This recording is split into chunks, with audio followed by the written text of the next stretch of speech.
Me llamo Inés, tengo 58 años. Vivo en Buenos Aires, en el barrio de Caballito, en el tercer piso de un edificio común con ascensor, que algunos llamarían viejo, pero yo prefiero decir comprobado con el tiempo. Hace más de 20 años que trabajo en un pequeño centro de copiados cerca de casa. Es un lugar tranquilo, estable, habitual, diplomas, formularios, facturas, menús para cafeterías que abren y cierran dejando solo sus logotipos en mi memoria. Siempre llego primera, caliento el café en la hornalla del cuartito, acomodo los papeles en los estantes, saludo a los mensajeros y recibo los nuevos pedidos que mandan personas convencidas de que todo tiene que estar para ayer hace tiempo. Que vivo sola. Mi hijo, Juan, se mudó hace unos años, cuando con Laura esperaban un hijo. Al principio pensé que iba a ser difícil, el eco en el departamento cuando se cierran las puertas, o cuando uno pone un solo plato sobre la mesa. Pero con el tiempo entendí que la sencillez también tiene su fuerza. Nunca sentí la necesidad de pedirle a alguien que hiciera algo por mí, y no porque sea de principios estrictos, sino porque me acostumbré a confiar más en mí misma. Ese jueves volvía a casa como siempre, desde la parada del colectivo, cruzando la plaza, pasando por el kiosco donde ya saben que no compro nada dulce. Llegué, me cambié de ropa, puse agua a calentar en la hornalla y encendí el televisor. Cuando sonó el teléfono, pensé que era alguien del trabajo, tal vez se habían confundido con un pedido. Pero era Juan. Hola. ¿Cómo estás? ¿Te puedo pedir algo? Decime, contesté, bajando el volumen del televisor. Mi amigo Sergio, ¿lo conoces? Te arregló una puerta una vez. Se le inundó el departamento. El dueño le pidió que se vaya por unos días hasta que terminen las reparaciones. ¿Y? En casa está Laura con el nene y su mamá, que recién salió del hospital. Sergio no quiere meterse ahí, guardé silencio un momento. El nombre me sonaba, y también su cara vino rápido a mi memoria. Sí, una vez arregló una puerta, tranquilo, de pocas palabras, con el rostro de alguien que está más acostumbrado a hacer que a explicar. Tendrá poco más de 50, recuerdo. Juan una vez me contó que se conocieron trabajando en un proyecto, y desde entonces siguieron en contacto. No es común, mi hijo rara vez mantiene vínculos cercanos, sobre todo con alguien que no es de su edad. Bueno, la habitación está libre. La cama está hecha. Que venga. Juan soltó un suspiro de alivio. ¿De verdad? Gracias. Es tranquilo, te lo aseguro. No se va a quedar mucho, solo hasta que se seque la pared. Colgué el teléfono y me quedé mirando la pantalla un minuto más, sin entender qué estaban diciendo. Ya pensaba si tenía una sábana limpia extra, si no convenía pasar un trapo por los rincones a los que no llego cada semana. Pero lo que más me rondaba en la cabeza no era lo práctico, sino porque no me dio miedo dejar entrar en mi casa a un hombre que no veía hacía años. Tal vez porque él venía de la vida, no de los problemas. Esa noche me acosté tarde. No por ansiedad, solo quería que todo transcurriera sin ruidos innecesarios, sin incomodidades, sin ninguna insinuación. Simplemente, una habitación donde esperar a que algo se acomode. Volvía a casa sin apuro. El día de trabajo había sido monótono, algunos formularios escolares, un menú impreso para una nueva pizzería, un par de diplomas. Un jueves como tantos. Pero sobre ese fondo de rutina, había un pensamiento inusual. Hoy llegaría un huésped temporal. Sergio debía llegar después de las 6. No lo esperaba parada junto a la ventana ni me sentía nerviosa, pero aún así limpié los picaportes, revisé si había una segunda toalla en el baño y saqué unas cosas del alféizar en la habitación de Juan. No para causar una buena impresión, sino para que todo estuviera simple y funcional. Sin rastro de una atención que obligue a devolverla, tocó el timbre una sola vez y entró con calma, con una actitud que no era de alguien que llegaba por primera vez, pero tampoco con la sensación de que le pertenecía algo. En las manos, una mochila pequeña y un paquete de té verde sin envoltorio. Su campera era vieja, gastada, con una línea fina de pintura seca en la manga. Se veía mayor de lo que yo recordaba, pero no era esa vejez que quiebra, más bien la que se acumula en los hombros, en la forma de caminar, en la mirada. Gracias por dejarme quedarme, dijo sin mirar a su alrededor. No voy a quedarme mucho tiempo, quédate el tiempo que necesites. Entramos a la habitación. Él dejó la mochila en el piso junto a la cama, pasó la mano por la pared junto a la ventana, no con curiosidad, sino como quien comprueba algo conocido. En la habitación quedaban algunas cosas de Juan, un libro sobre la mesa de noche, una foto vieja enmarcada. Él no las miró demasiado, no hizo preguntas, no comentó nada, el silencio era tranquilo, y yo no tenía apuro en romperlo. En el baño hay todo lo necesario, dije en un tono parejo. La heladera es compartida. Si cocinas, no preguntes, usa lo que haya. Para mí lo importante es que después quede todo limpio, no toco nada sin necesidad. Y no hago ruido, en su voz no había disculpas ni una humildad exagerada. Solo la costumbre de mantener una distancia que no era fría, sino práctica. Al parecer, estaba acostumbrado a vivir solo y a depender únicamente de sí mismo. No le pregunté por qué no se quedó en casa de alguien más. La explicación ya estaba en la voz de Juan el día anterior, la falta de familiares, la incomodidad con los amigos, lo caro que es un hotel. Y yo veía frente a mí a alguien que no necesitaba ayuda por lástima, solo un techo temporal, sin palabras de más. Un lugar donde se pudiera exhalar sin tener que mirar hacia atrás, si necesitas algo, decime. Si no, cala, como lo haces ahora, le dije, y me dirigí a la cocina. Bien. Gracias. De verdad, ese, gracias, no fue de los que se dicen con entusiasmo. Sonó simple y honesto. Y por un momento sentí que él no había venido a verme. A mí, personalmente, sino al sosiego que le hacía falta. Y de algún modo entendí que su presencia no me iba a provocar tensión, solo una leve expectativa de que lo que viene no será peor que lo que hay. La primera mañana transcurrió en silencio, casi imperceptible. Me desperté, como siempre, a las 7. Salí a la cocina sin prender la luz, el sol ya tocaba las baldosas del piso. La puerta de la habitación de Sergio estaba cerrada, pero escuché cómo crujía levemente el piso en algún lugar del departamento. No muy fuerte, pero lo suficiente como para saber que él ya estaba despierto. Puse la pava al fuego, y apenas empecé a poner café en la cafetera turca, escuché su voz desde el pasillo, contenida, inesperadamente cotidiana. ¿Puedo tomar un poco de agua para el té?, preguntó, sin entrar a la cocina, parado en el umbral. Toma, yo no cuento, respondí sin sonrisa, pero con un leve asombro, porque no esperaba que fuera tan cuidadoso con cosas que yo siempre sentí como parte de mi casa, no como algo ajeno. Él tomó su paquete de té, lo puso en la repisa junto al mío, una bolsa negra, ya medio vacía, y sin decir más, preparó su taza. No desayunamos juntos. Yo comí como siempre, de pie junto a la ventana, con una tostada y un huevo, escuchando las noticias de la mañana desde el televisor del living, mientras él volvió silenciosamente a su cuarto, sin siquiera cerrar la puerta con fuerza. Al segundo día todo se repitió, pero con una pequeña diferencia. Esta vez, al poner el agua a calentar, me preguntó, ¿querés que haga para los dos, o vos ya hiciste tu café? Yo hago solo café. Si querés, el té para dos hacelo vos, le respondí, aún sin sonrisa, pero ya sin estar a la defensiva. No dijo nada, solo asintió y puso otra taza al lado de la suya. Yo no me metí, no dejaba rastros. Después de la ducha no había gotas en el piso, la toalla secaba colgada con prolijidad, sin olores de jabón que me resultaran molestos. En la heladera no aparecía comida ajena, ni en la cocina objetos suyos. Vivía en el departamento como si no estuviera, pero al mismo tiempo, yo sabía todo el tiempo que sí estaba. La tercera noche, sin haberlo hablado, simplemente puse 2 platos sobre la mesa. No fue un gesto de hospitalidad ni una intención de acercamiento, simplemente había cocinado un guiso de verduras y me di cuenta de que no me costaba nada hacer un poco más. Él llegó, miró la mesa ya servida, y dijo sin énfasis, me había olvidado cómo era cenar sin estar apurado. Comimos en silencio, apenas intercambiando un par de palabras sobre el sabor.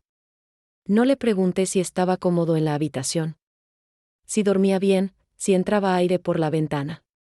Y él tampoco preguntó nada. Todo era extremadamente simple: 2 platos, 2 tazas, 2 presencias, no para empezar algo, sino simplemente para compartir una cena sin tensiones. Él no intentó demostrar gratitud, no ayudaba exageradamente con los platos, no preguntaba si necesitaba algo. Pero cuando me levanté con mi plato, él hizo lo mismo y lavó el suyo en silencio. En la convivencia con él no había nada de más. Ningún perdón ni gracias, donde suelen decirse por costumbre y no por necesidad. No estaba acostumbrada a vivir con alguien, pero su presencia no rompía mi ritmo, no cuestionaba mis hábitos. Simplemente vivía al lado otra persona, que no pedía atención, pero respondía cuando ésta aparecía. Él no se metía en mi espacio, no tocaba mis cosas, no preguntaba. Y quizá por eso, por primera vez en mucho tiempo, no sentí la necesidad de cerrar la puerta entre mi vida y la de otro. Pasaron algunos días, y cada uno se parecía tanto al anterior que empecé a darme cuenta, no me molestaba. Nadie desordenaba mi ritmo habitual, nadie interrumpía el silencio, nadie intentaba hacerse notar en un espacio donde yo ya estaba acostumbrada a estar sola. Sergio mantenía la distancia sin esfuerzo, pero al mismo tiempo no era frío, simplemente actuaba como alguien que sabe que no tiene derecho a invadir lo ajeno, aunque temporalmente haya sido recibido en ese hogar. Casi no hablábamos. A veces él hacía un comentario sobre el clima o decía que el agua de la canilla estaba más fría esa mañana.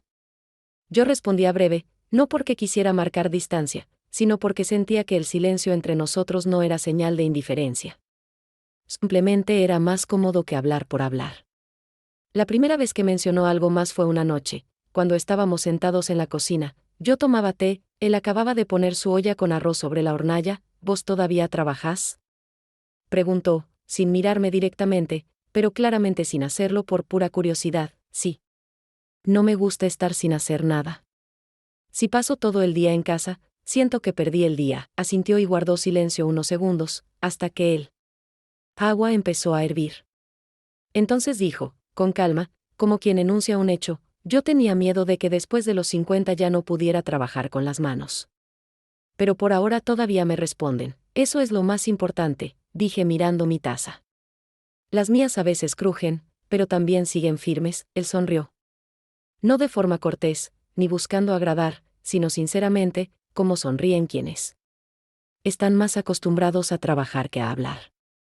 Fue un gesto silencioso de acuerdo entre dos adultos que no planeaban compartir historias de vida, pero que de repente sintieron que podían decirse algo sin vergüenza. No me interesaba saber qué le había pasado en los últimos años, y no le pregunté. Él tampoco me sacaba cosas personales, no me interrogaba sobre por qué vivía sola, por qué no tenía pareja, o si no me resultaba duro seguir trabajando a esta edad.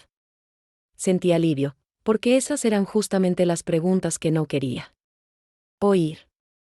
Y él no las hacía, su silencio era selectivo, y eso era lo que lo hacía consciente.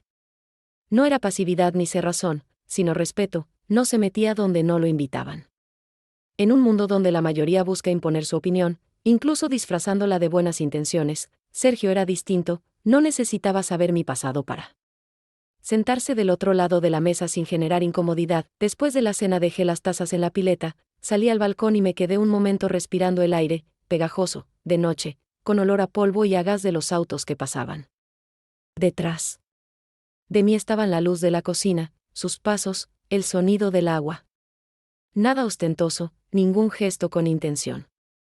Pero todo eso tenía un peso palpable. Él no pretendía tener importancia. No intentaba conquistar el espacio, ni convertía cada conversación en algo profundo. Y gracias a eso, por primera vez en mucho tiempo, me sentí liviana en presencia de alguien más. Él dejaba lugar para respirar, y eso fue suficiente. El domingo, cerca del mediodía, preparaba una sopa de pollo. No porque tuviera ganas de algo especial, sino porque me había quedado medio caldo de la noche anterior y en la heladera tenía zanahoria, cebolla, un poco de fideos, todo lo necesario para evitar ir al mercado. Sergio, mientras tanto, hacía algo en su habitación, escuchaba el clic de alguna herramienta, aunque no entendía qué estaba arreglando. No pregunté, porque estaba segura de que no era de esos hombres que clavan clavos en la pared de una casa ajena sin permiso. Simplemente, tal vez, necesitaba tener algo entre las manos, como si el cuerpo se sintiera incómodo sin ocupación. La puerta se abrió sin timbre, y supe al instante que era Juan. Siempre entra así, como si el departamento aún fuera suyo y no mío. Ni siquiera tuve tiempo de decir algo que ya estaba en el pasillo, observando todo como si pudiera haberse transformado en su ausencia. «Hola, ma», dijo, dejando las llaves sobre la mesita. «Hola. Estoy haciendo sopa». Entró a la cocina sin sacarse la campera, se detuvo en el umbral y vio a Sergio, que justo en ese momento apoyaba una taza de té en la mesa y se sentaba.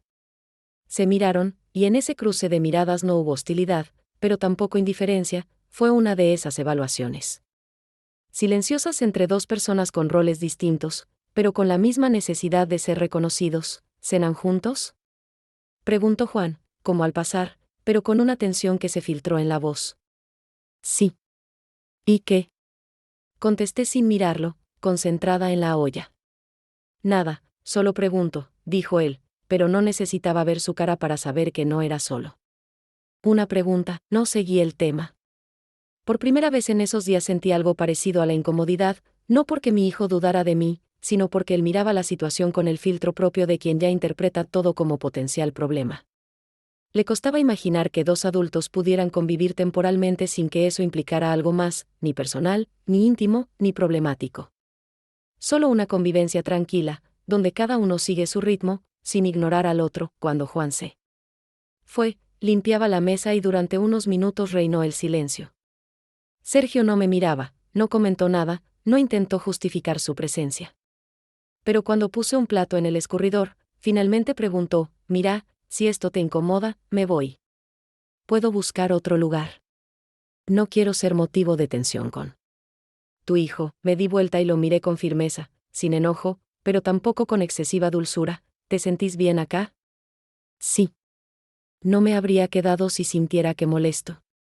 Pero no. Estoy bien». «Entonces está bien». No pensaba explicarle a mi hijo que tengo derecho a decidir por mí misma.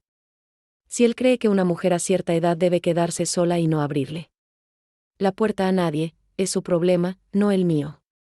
No le pedí permiso a Juan cuando acepté que Sergio se quedara, y no pienso justificar nada ahora. En esta casa, nadie me dice con quién puedo o no tomar una taza de té. Y si decidí que esta persona tiene lugar acá, es porque lo decidí.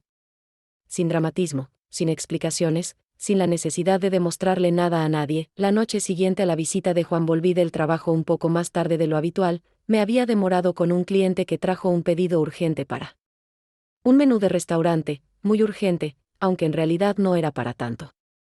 En el camino ya sabía que no iba a cocinar nada complicado. En la heladera quedaba arroz, algunas verduras, un huevo, más que suficiente para una cena liviana. Cuando abrí la puerta, el departamento estaba en silencio, pero no vacío. Desde la habitación de Sergio llegaba apenas un susurro, tal vez de papeles, o tal vez rebuscaba algo en su mochila. No lo llamé a la cocina, no pregunté si tenía hambre, no grité su nombre, simplemente puse la sartén al fuego, corté el zapallito y lo dejé chisporrotear en el aceite. El sonido del cuchillo sobre la tabla, el leve silbido del aceite, el tic-tac del reloj junto a la ventana, todo creaba esa atmósfera conocida, tranquilizadora, que hacía tiempo aprendí a no romper con palabras innecesarias. A los pocos minutos, él salió sin decir nada. Su mirada pasó por la mesa, donde ya había un plato listo, y se detuvo un segundo en mí. «¿Zapallito a la plancha?», dijo tranquilo, más como una constatación que como una pregunta. Asentí sin dejar de mover la sartén. «Si querés. Dividimos en dos, no me opongo». «Gracias». Cenamos en silencio, cada uno con su porción, sin brindis, sin preguntas, sin relatos sobre el día.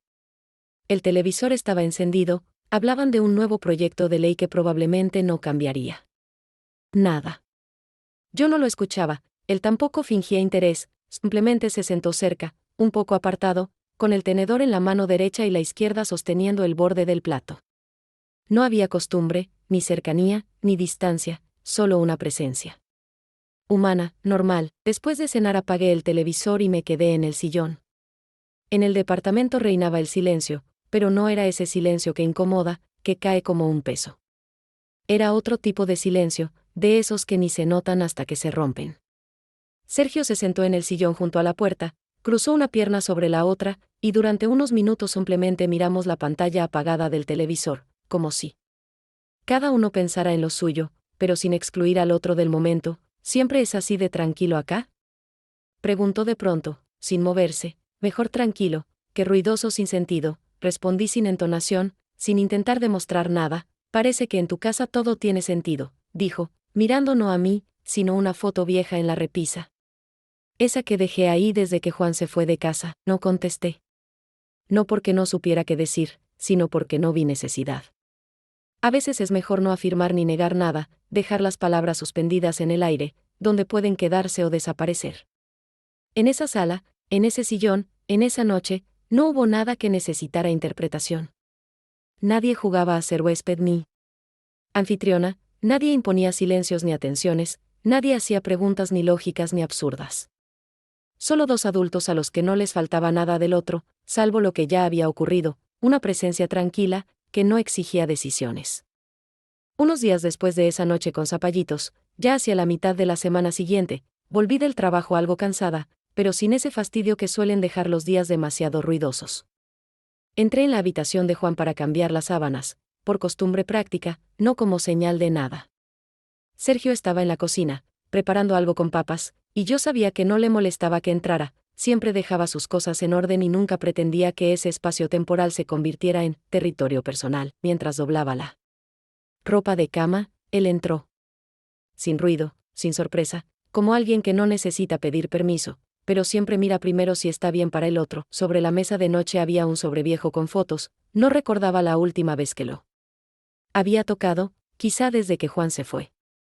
Sergio notó una imagen que saqué sin querer de debajo de la tapa, una foto en la playa, debía tener unos 20 y pico, con una malla clara, el pelo al viento, y una sonrisa que hace mucho no llevo puesta. ¿Sos vos?, preguntó, no con burla, sino con la cautela de alguien que no quiere invadir, pero no puede no reaccionar. Sí, debe ser del 79.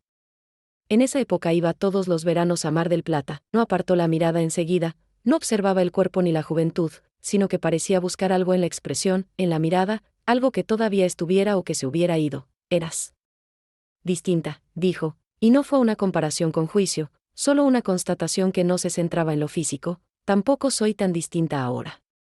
Solo más precavida.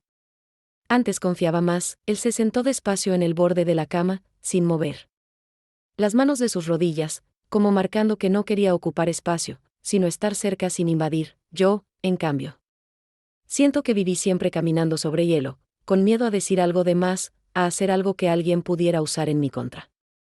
Y últimamente, me cansé de ser tan cuidadoso. Empecé a decir las cosas más directo. Tal vez tarde, pero mejor. Eso que quedarse con el silencio como deuda, no sabía si hablaba de su vida en general o si se refería a algo más puntual. Pero en ese momento no sentí que debía responder con algo profundo o significativo. Los dos estábamos simplemente ahí, en una habitación donde todavía colgaban los pósters de la época universitaria de Juan y sobre el alféizar seguía esa taza de cerámica torcida que hice en un curso hace años y nunca tiré. ¿Por qué? Era fea, pero auténtica. Miré la foto en mis manos y, por primera vez en mucho tiempo, no me sentí ni vieja, ni gastada, ni como una mujer con un pasado que hay que esconder. La sensación fue otra, como si alguien me hubiera mirado no a través de los años, sino tal cual soy hoy, con todo el recorrido, las arrugas, los movimientos que ya no son tan rápidos, pero sí certeros. Es curioso, dije en voz baja, que nos hayamos cruzado justo ahora. Ni antes, ni después, quizá antes no era el momento. ¿Y ahora? Tal vez los dos solo necesitábamos un poco de aire, respondió, mirándome no como a alguien a quien se le debe algo, sino como a una persona que da gusto tener cerca. No dije nada más. Los dos sabíamos que lo que había pasado, es decir, esta presencia lenta, sin aspavientos, uno al lado del otro, no tenía un plan detrás, pero tampoco era pura casualidad. Era uno de esos raros momentos en que nadie espera nada, pero igual, algo cambia. La noche siguiente fue tan común que no la habría recordado si no fuera por una cosa, no un hecho, sino una sensación. Llegué a casa un poco más temprano de lo habitual, porque hubo menos pedidos en el trabajo, y tenía esa rara tranquilidad interior. El día había terminado, y nada me había agotado. Preparé una cena simple, arroz con verduras, corté un poco de queso y puse 2 platos, como venía haciendo ya desde hacía varios días. Sergio no preguntó si podía sentarse, ni qué había para comer, ni intentó hacerse el agradecido. Simplemente se sentó y empezó a comer. Y yo no me imaginaba que fuera de otra manera. Hablamos de cosas sin peso, que el pan últimamente se pone feo más rápido, que el nuevo cajero del mercado de la esquina siempre se equivoca con el vuelto. Conversaciones sin valor literario, pero con presencia. Y esa presencia ya no me parecía pasajera. Cuando terminamos de comer, él se levantó, llevó los platos al fregadero. Yo limpiaba la mesa. Nos movíamos sincronizados, sin haberlo acordado. Simplemente porque ya nos habíamos acostumbrado, o tal vez porque a ambos nos gustaba dejar las cosas en orden. Me agaché para sacar unas migas del borde de la mesa, y en ese momento él se dio vuelta, pasó junto a mí y se detuvo muy cerca. Sentí su presencia antes de que dijera una sola palabra, no por un roce, ni por un ruido, sino porque estaba ahí, quieto, sin seguir de largo, no preguntó nada ni explicó. Solo dio un paso más, sin brusquedad, como quien chequea si el mundo sigue en su lugar. Y entonces, sin pausa, sin esos gestos que suelen anunciar un momento importante, me besó. Fue inesperado solo porque no lo anticipaba. Pero, curiosamente, no me sorprendió. No me aparté, no me tensé, no intenté analizar por qué en ese instante. El beso fue corto, sereno, cálido, como si alguien tocara algo que no había sido tocado en mucho tiempo. No hubo en él intención de gustar, ni una ternura forzada, pero tampoco frialdad. Fue un gesto de alguien que se ha contenido mucho tiempo, pero que de pronto entiende que esta vez no es necesario. No dijimos nada después. Él no intentó explicar, yo no traté de entender qué significaba. Simplemente volví al trapo, terminé de limpiar la mesa, y seguimos ordenando. En ese silencio no había tensión, ni vergüenza, ni señales de lo que vendría. Había algo más importante, la certeza de que ese gesto no lo cambiaba todo, pero confirmaba algo. Ya no éramos simplemente dos extraños compartiendo unos días. Después, cuando serví el té en 2 tazas y puse una frente a él, seguimos hablando de cosas cotidianas. Pero hablamos distinto. Sin defensas. Sin esquinas. Sin el guardia interior vigilando cada palabra. A la mañana siguiente, antes de que pudiera siquiera poner el café en la hornalla, y con la habitual penumbra matinal. En el departamento, Sergio salió de la habitación ya vestido, aunque el reloj marcaba apenas las 7. Siempre se levantaba temprano, pero esa vez su mirada tenía algo decidido que no le había visto antes, y lo noté antes de que dijera una palabra. Se sentó en la silla de la cocina, sin sacarse la campera, y dejó sobre la mesa la llave, esa misma que le había dado el primer día, sin grandes formalidades. Llamó el dueño, dijo sin sacarse el gorro, como queriendo quitarle importancia a la frase. Dice que ya se secó todo, que el arreglo está hecho, y que puedo volver. No respondí de inmediato, porque demasiados pensamientos pasaron por mi cabeza en muy poco tiempo. No porque me sorprendiera, sabía que ese momento llegaría, sino porque, tras varios días de convivencia sin exigencias, pero con presencia real, me había desacostumbrado un poco a lo que es una casa con un solo plato sobre la mesa. Él siguió hablando, sin esperar que yo dijera algo. Su voz sonaba serena, sin dramatismo, sin intentar convertir aquello en algo más grande. Ya debería devolverte el espacio. No se trata del espacio, respondí tranquila, sin mirarlo directamente, porque no quería que sonara ni a apego ni a indiferencia, lo sé. Pero igual, llegó el momento. No quiero quedarme más tiempo del necesario, asentí con la cabeza, aunque él no lo viera. Fui hasta el armario y saqué la pequeña bolsa que había dejado ahí desde el primer día. Era liviana, tenía pocas cosas, y eso, probablemente, lo definía mejor que nada: mínimo rastro, máximo respeto por el espacio ajeno. No dijimos nada más personal, no mencionamos aquella noche en la cocina, no hubo frases de despedida cuidadosamente dichas. Todo sucedía a través de los movimientos conocidos. Él revisó sus bolsillos, yo abrí la puerta, salimos juntos al pasillo. Mientras esperábamos el ascensor, me miró sin tensión, con la misma honestidad con la que había vivido esos días en mi casa. Gracias por todo. Por lo normal, esa palabra, normal, sonó inesperadamente precisa, y por eso no respondí. En ese agradecimiento no había nada especial, pero estaba todo lo importante. No agradecía la hospitalidad, ni la habitación, ni las cenas. Agradecía que ninguno de los dos intentó disfrazar lo que fue, pero tampoco restó valor a lo que ocurrió. Salió del edificio sin mirar atrás. Cerré la puerta y volví al departamento, que en apariencia no había cambiado, pero ya era un poco distinto. No porque algo se hubiera llevado o dejado, sino porque, después de una presencia verdadera, incluso el silencio se transforma un poco, ya no es tan denso, ahora respira. El primer día después de que él se fue empezó sin sensación de vacío. Me levanté como siempre a las 7. Encendí el televisor. Puse el café al fuego. Sin pensarlo demasiado, saqué 2 tazas del armario. Ya al colocarlas sobre la mesa, entendí que la segunda no era necesaria, pero no la guardé. La dejé ahí, como si todavía tuviera sentido. No porque esperara a alguien. Tampoco porque creyera que volvería.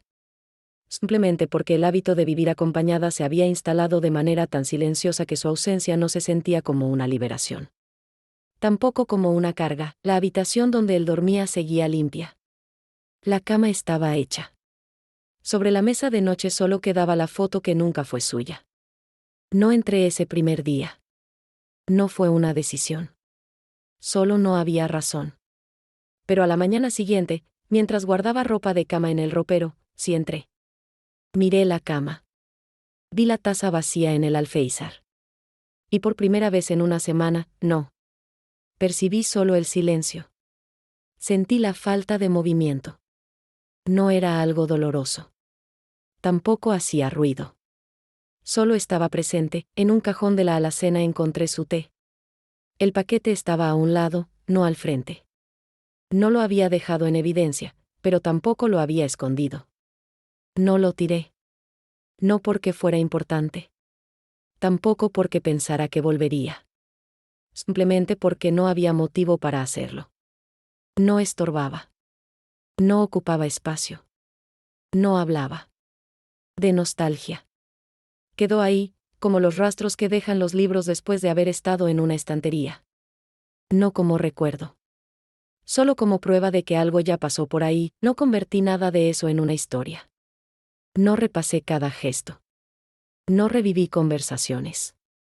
No me quedé pensando en miradas que podrían parecer significativas. Solo seguí. Con el mismo café de la mañana. Con el televisor encendido por la noche. Con mis recorridos de siempre. Pero algunas cosas pequeñas cambiaron. Ya no ponía la mesa solo para mí, aunque supiera que nadie más iba a sentarse. A veces, sin notarlo, o incluso queriendo hacerlo, dejaba una taza de más o un segundo cubierto. Y aunque después los guardara, no me sentía ridícula ni nostálgica. Los cambios no estaban en los hechos grandes. Se escondían en detalles pequeños. Esos que parecen mínimos, pero con el tiempo crean una nueva forma de vivir. Empecé a dejar la puerta de la cocina abierta más seguido. Encendía la luz un poco antes. A veces me sorprendía escuchando los ruidos del pasillo, aunque sabía que no iba a regresar. No porque lo esperara. Solo porque hay cosas que siguen existiendo, incluso cuando las personas ya no están. Lo más extraño era no sentir que algo se había perdido. Nada se rompió. Nada se desarmó. Nada dolía. Todo seguía en su lugar. Solo que, en mi vida, quedó un espacio que ya había tenido forma. No era un vacío. Era un volumen que alguien había llenado por un momento. No con palabras grandes ni gestos importantes. Solo con una presencia simple pero real. Y ahora, aunque no regrese, ya no soy la misma Inés de antes. No porque me haya transformado, sino porque algo dentro de mí se confirmó. Pasaron algunos meses. Aquel viernes volví a casa después del trabajo como siempre. Sin prisa pero sin detenerme. Eran un poco más de las 7. Ese momento del día en que la ciudad empieza a oler a asfalto caliente y a vapor de supermercado. Todos recuerdan de repente que falta algo en la heladera. Entré al almacén. Compré queso, huevos. Un par de bananas. Nada que hiciera que una caminara erguida como en una película. Al salir, me detuve para buscar las llaves en la cartera. Y ahí lo vi. Justo enfrente. Parado frente al mismo negocio que visito varias veces por semana. Hasta ese día, me abría. Parecido imposible encontrarlo ahí, estaba junto a la parada. Tenía algo en las manos. No miraba a su alrededor. No parecía perdido ni desconcertado. Justamente por eso entendí que no era casualidad. No iba a pasar de largo. No esperaba que yo lo viera primero. Solo estaba allí, esperando que nuestras miradas se encontraran. Ya no había otras opciones. No me acerqué rápido. No porque tuviera dudas, sino porque cuando una persona ya te resulta familiar, no hay necesidad de correr. No se pierde nada. Si se camina con calma, me detuve frente a él. No habló de inmediato. No por incomodidad. Lo hizo con la cautela de quien quiere comprobar que no hay enojo, ni exigencias, ni reproches. Dijo que había pensado que, si me encontraba algún día, no iba a detenerse.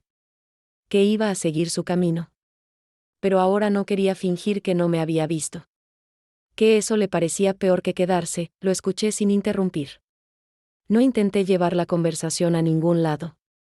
Estábamos rodeados de gente. Con bolsas, con niños, con auriculares. Nadie notaba que entre dos adultos estaba ocurriendo algo que abría una posibilidad que parecía cerrada. Él agregó que no esperaba respuesta. Que solo necesitaba decir que, en esas semanas, no hubo un solo día en que no pensara cómo habrían sido las cosas si no se hubiera ido de mi casa.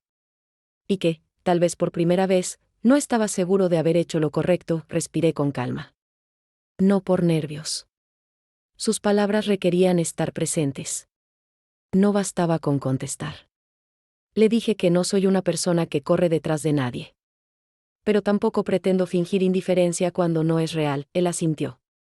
No agradeció. No suspiró. No hizo gestos dramáticos. Solo asintió. Y fue suficiente. Dijo que no le gusta volver atrás. No me miraba del todo. Revisaba sus palabras. Afirmó que, si alguna vez quiero que esté cerca, no por un rato, no como una pausa, sino realmente estar, no va a inventar excusas. Solo va a decir que sí. No le respondí. Porque en ese instante, una respuesta no habría cambiado nada. Yo estaba parada ahí, con una bolsa en la mano, llena de queso y bananas.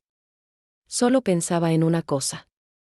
Si una persona nunca te mintió, no intentó imponerse ni fingió ser mejor de lo que es, entonces ya hizo lo necesario. Y eso basta para saber que esto no ha terminado. Le dije que, si llegaba a pasar por casa, la puerta iba a estar abierta. Pero no como si fuera un invitado. No fijamos fechas. No hicimos promesas. No dejamos frases para que sonaran como despedida. Solo supimos que existe una posibilidad. Y que no necesita calendario. Esa noche, no me hizo falta nada más. No busco explicaciones. La verdad es que estoy cansada de buscar razones. De pensar por qué algo pasó y por qué no duró más. Las personas que te hacen bien no aparecen cuando estás en tu mejor momento. Tampoco lo hacen cuando ya es tiempo. Simplemente llegan cuando llegan. Y no siempre se quedan. Él no tenía nada que llamara la atención desde fuera. Era un hombre común. Algo cansado. Algo callado. Con esos ojos que no piden ni ofrecen. Pero que sostienen. No me enamoré de él, si entendemos enamorarse como ese conjunto de expectativas que uno inventa para justificar el apego. Con él simplemente me sentía bien. Cómoda. Y eso fue suficiente para que un día cambiara. Después otro. Y otro más. No. Teníamos un plan. Ni él ni yo. Y quizás eso fue todo. A veces alguien entra en tu vida no para construir algo grande. Solo para que, en el momento justo, haya 2 tazas en la mesa de la cocina. Suena simple. Y lo fue. Tal vez por eso se quedó. En mi memoria, estoy segura de que no hubo juegos. No intentó impresionarme. No exageró sus gestos. No se disfrazó para parecer especial. Y ahí estuvo la sorpresa. No nos evaluamos. Yo no fingí ser distinta. Él no se protegió con frases vacías. Compartimos techo unos días. Y eso alcanzó. Yo, una mujer adulta que ya no esperaba nada, me detuve a pensar que esto me quedaba bien. No la persona. No el vínculo. Ese estado. Después, él se fue. Con tranquilidad. Sin promesas. Sin frases de despedida. Sin gestos de película. Y yo. No me enojé. No me sentí decepcionada. Porque no fue una pérdida. Él no había venido para quedarse. Vino para mostrarme que, incluso después de los 50, cuando todo parece ya establecido y predecible, todavía es posible permitirse una persona. Sin escudo. Sin plan. Sin presión. No sé si algún día regresará. Tal vez sí. Tal vez. No. Pero hay una diferencia entre quienes esperan y quienes ya no necesitan explicaciones. Porque no se quedan en una forma ni en una frase. Se quedan en la manera en que, después de ellos, mirad las cosas con otros ojos. Sigo siendo yo. pero algunas cosas que antes eran costumbre, ahora son elección. Y si algún día alguien más aparece en mi casa, no necesariamente él, probablemente. No me cierre de inmediato. No porque me falte algo, sino porque ahora sé con certeza que hay una forma de sencillez que no exige nada, pero se recuerda para siempre.